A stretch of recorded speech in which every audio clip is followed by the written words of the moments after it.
Hi, my name's Neil and I had All-on-4 implants. My smile, well, it wasn't a very good smile, and I'd had a few comments, snide comments, and then just picked up the courage to go and have a visit. I had all my teeth taken out, which took about 10 minutes. The operation took from 9:15 till 3:30, and I had temporary ones fitted. My face was a bit swollen for only a couple of days, and within 2 days I was fine. I was eating and just being my normal self, but with a big smile.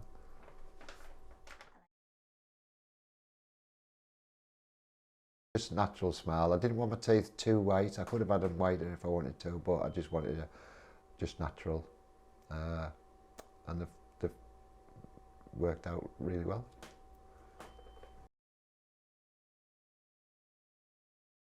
100% confidence in my smile and everything. Just seem to be the centre of attraction all the time.